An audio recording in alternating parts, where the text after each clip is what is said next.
Преди няколко дни имахме възможността да чуем най-новият ти проект. Песента се казва "Представи си", както знаете. Да. Млади момичета искат да бъдат поп-фолк изпълнителки. Не съветвам ги просто, когато нямаш нужната дарба, просто да не се занимаваш. Ти каза, че този бизнес има и тъмна страна. Това е много труден бизнес. Погледнах към камерата, защото наистина искам да благодаря на моите фенове, на хората, които пак ме приоткриха.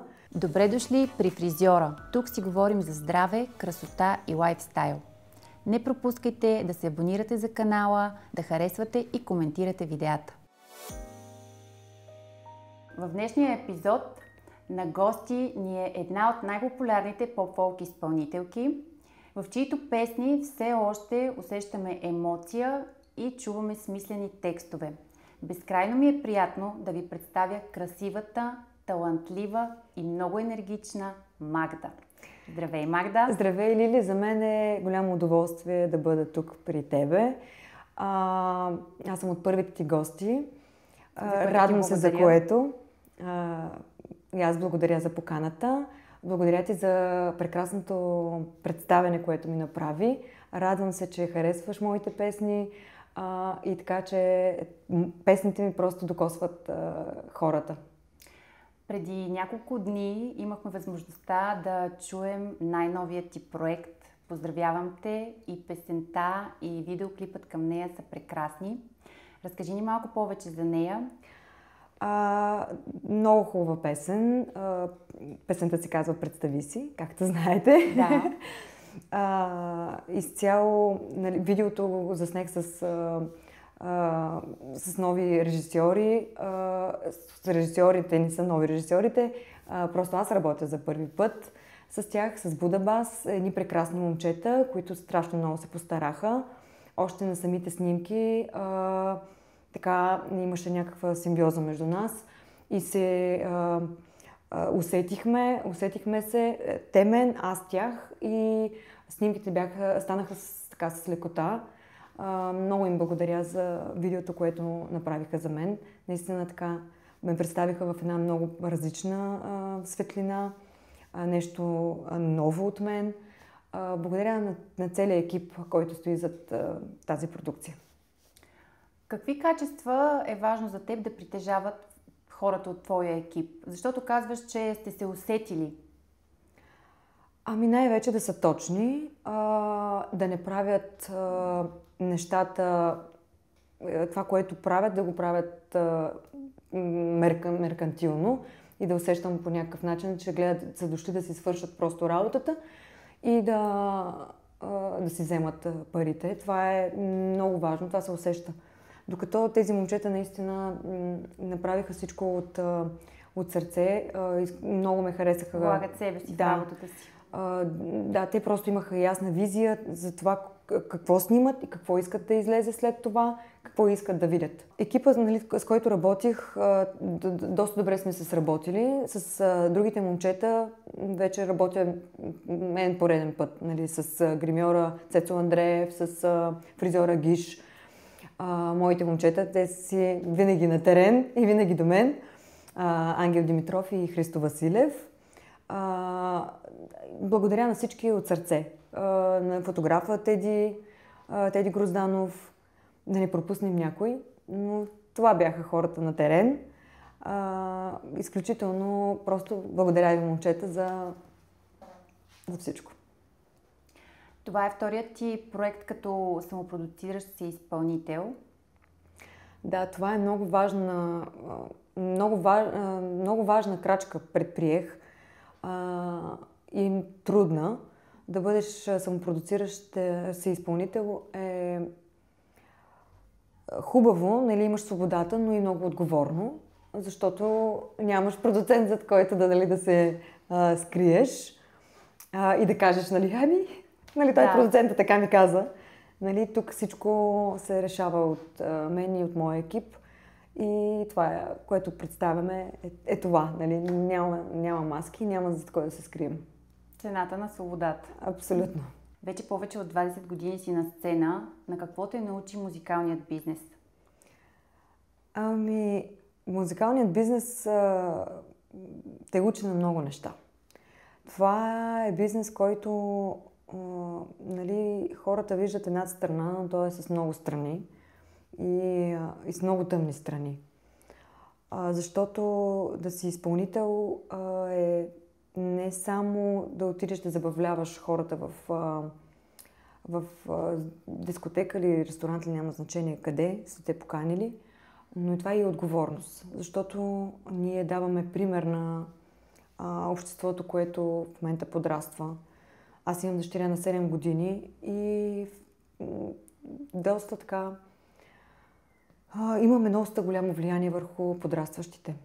И не само към подрастващите, а и към обществото като цяло, защото поп-фолка е просто една индустрия.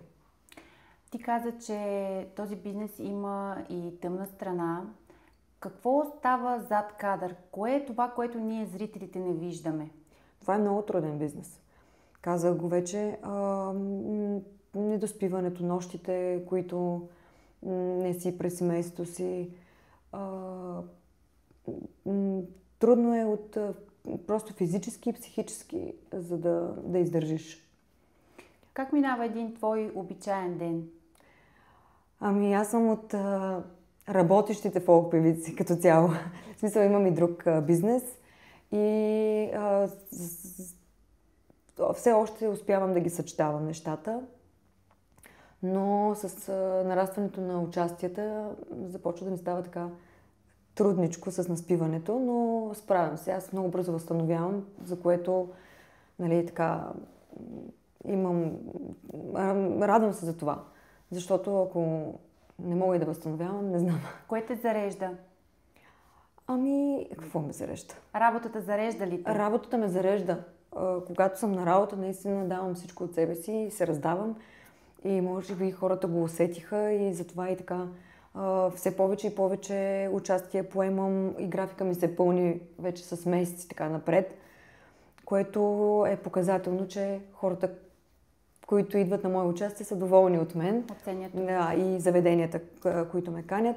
Наистина давам много от себе си и се радвам, че се оценя от хората. Разкажи ни за втория ти бизнес. Знам, че имаш фитнес. В кой град е той? В София. В Манастирски ливади, мотописта. Могат ли там хората да те видят? Да, могат да ме видят в всякакво амплуа. Ето, всички, които искат да те видят на живо, могат да дойдат. Да, могат да дойдат, да ме видят. VM Fitness, заповядайте. Почти през деня доста често се подвизавам там покрай. Това има ли отношение към това, че си в перфектна форма винаги? Лили, старая се да тренирам, но с ангажиментите все по-малко време ми остава и просто наистина нямам време да отпочина, за да мога да направя една качествена тренировка, защото аз в залата влизам, но какво правя? Но не да тренираш. Ами някой път се опитвам да тренирам, ама нещо не ми се получава и в един момент спирам тренировката. Опитвам се, наистина се опитвам. Спазваш ли хранителни режими? Не. Броиш ли калории? За съжаление, за радост не ми се налага да спазвам хранителен режим. Може би някакъв ген е. Какво обичаш да си хапваш? Повече зеленчуци, повече месо? Много обичам паста. Паста? Да. Вече всички жени те мразят. Пълнозърнеста, айде сега да не ме мраза чак толкова. Съобразявам се, не от тази най. Пълнозърнеста. Да. Но аз просто това ми е начин на живот. Не, че се старая или нещо спазвам, нали, храните. Просто това ми е начин на живот. И да се върнем към темата. През деня си във фитнеса, когато имаш участие, твърде много време ли ти отнема подготовката за участие? Като нормално. Зависи. Понякога имам по-ранни участия. Много е динамична програмата ми и много така разнородна, защото и с детето съчетавам нещата, караме сутрин на градина. Ти много рядко говориш за ролята си на майка. Целенасочено ли е? Тоест, умишлено се стремиш към това да предпазиш личния си живот от медиите? Аз съм го казвала, той личният живот е за това е личен, нали. Не обичам много да давам гласност на личния си живот и да го правя така на достояние на хората. Съвсем нормални неща. Мъж, с който ръководим фитнеса, детенце на 7 години, прекрасна. Каква майка която си? По-скоро... Смея да твърдя строга и много грижовна. Заредът си. Да, абсолютно. Трябва да има дисциплина, защото в днескашно време просто вече съм се нагледала на какво ли не. И нещата много не отиват на добре. Жалко за подрастващите. Трябва просто малко или ние, родителите, да обръщаме повече внимание на децата си. Не знам на какво се дължи. Дали, нямам обяснение наистина на това, което се случва, но жалко е картинката. Хубаво е, че оценяваш отговорността, голямата отговорност, която носиш като поп-фолк изпълнител за това, че вие имате влияние върху подрастващите. Тъй като много често сме свикнали да чуваме от твои колежки, че те всъщност не са възпитателки. Аз съм на друго мнение. Нали, да не е директно, дали да не сме възпитателки, но имаме много голямо влияние върху подрастващите. Все пак те виждат само една страна. Нали, добре облечените, така изглеждащи. Само хубавата част. Да, само хубавата част. Но пак казвам, трябва и по някакъв начин някои неща да се стопират в поп-фолка, защото не отиват на добре. Ще те върна на темата за подрастващите. Знаеш, че голяма част от тях си мечтаят да бъдат изпълнители. Дай им съвет за това как да преценят дали реално имат качества, за да се занимават с тази работа или просто да пренасочат усилията си в друга насока. Много добър въпрос, Лили. Да ти кажа честно, все по-често виждаме как млади момичета искат да бъдат поп-фолк изпълнителки, защото си мислят, че като си поп-фолк изпълнител, нали, да се покажеш и така нататък. Не съветвам ги просто, когато нямаш нужната дарба, просто да не се занимаваш и да не цапаш поп-фолка, защото иначе става... Да, бранша, защото иначе става... Слагат ви едни неприятни етикети. Да. Който си може да си... Нали, да го прави и да си го... Да, от сърце. Но който не може, просто да не се занимава. Как избираш визиите си за видеоклиповете? Доверяваш ли се на стилист или по-скоро залагаш на собствения си стил и усет към модата? Аз във времето съм работила и с стилисти, с много стилисти за клипове. Някои клипове съм се доверяла изцяло на моя екип, на, както казах, на Христо Василев и на Ангел Димитров. Те изключително много ми помагат и ме напътстват цялостната концепция. Цялостна концепция, за визията, за начина, по който изглеждам, за участията, за всичко. Нали, имам им пълно доверие. Зависи. В смисъл, имам клипове, които работи с стилисти, имам клипове, които сами решаваме и правим концепцията. И стилово нещата ги изпитваме и така. Разкажи ни някой забавен момент от снимките на последния ти видеоклип "Представи си", към песента "Представи си". Това беше един от клиповете, които вървеше най-леко. Чувствах се наистина много добре и изцяло снимките протекоха в една атмосфера много се забавлявахме, целият екип. Приятелска. Много приятелски, много добронамерени всички и много наистина бях очарована от момчетата и от начина, по който нали, се движиха снимките и вървяха. Нямаше никакво напрежение. Това може би е първия ми клип, който няма никакво напрежение на снимачна площадка. Защото винаги се свързано с много организация, с много неприятни моменти от всяко естество. Нали, някакви проблеми.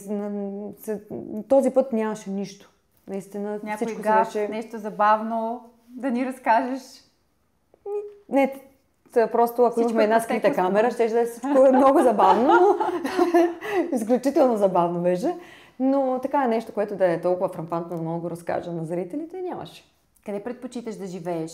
В малко населено място, където е по-спокойно, или в голямата забързана София? Значи, Лили, преди години, ако беше някой ми казал, че ще живея в София, просто не исках да чуя. Значи, не исках да чуя за София. Беше ми много хаотично тук, много голямо напрежението, улиците, всичко ми се виждаше много забързано и неприятно. Но след като дойдох да живея тук, пък сега е обратното. Сега, като се отида в Бургас, ми се вижда малко по-така, да не кажа, по-спряло. Айде. Да. Нали? Макар че Бургас, сме да твърдя, че много добре се развива и изключително красив град. Един от най-добрите градове за живеене. Даже мисля, че стана най-добър град за живеене в България, но вече когато свикнеш на тази динамика, другото ти се вижда малко скучно и така... Нямаш нужда от това спокойствие на този етап в живота си. Да. Много млади хора се оправдават за това, че не се развиват с мястото, в което живеят. Казвам го прочупено през моята призма, тъй като аз живея в малко населено място. И знам, че всъщност не това е... Тоест, според мен не това е... Причината за успех или неуспех. Как мислиш ти? Да, абсолютно си права. Ти го каза. Оправдание. Това е точно оправдание. Хората, които не могат да се реализират, и не искат да полагат усилия. Да, и не искат да полагат усилия, се оправдават с това, че нали, са в малкия град. Не. Има полезна изява, като искаш да се изявиш в дадена област и в малкия, в големия град, нали, можеш да го направиш. За какво мечтае Магда днес? Мечтая песента ми "Представи си" да стане голям хит. Погледнах към камерата, защото наистина искам да благодаря на моите фенове, на хората, които пак ме приоткриха. С толкова години, 23 години вече съм на сцената, че отново ми се довериха, отново ме зареждат с тази енергия и ми дават това хубаво чувство, след всяко участие аз да съм наистина в така една еуфория, много зареждащи участия, преминаващи страхотно. Наистина благодаря ви, че сте толкова години до мен. Аз ти благодаря за това, че беше мой гост. Аз ти благодаря за поканата и успех на твоя подкаст. Благодаря ти. Аз също пожелавам успех на най-новия ти проект. Сигурна съм, че песента "Представи си" ще стане невероятен хит. Благодаря ти още веднъж, Лили. Благодаря ви, че бяхте с нас и днес. Не забравяйте да се грижите за себе си отвън и отвътре. Ако този епизод ви хареса, споделете го с приятел и ни последвайте за още вдъхновение. Останете красиви, останете себе си.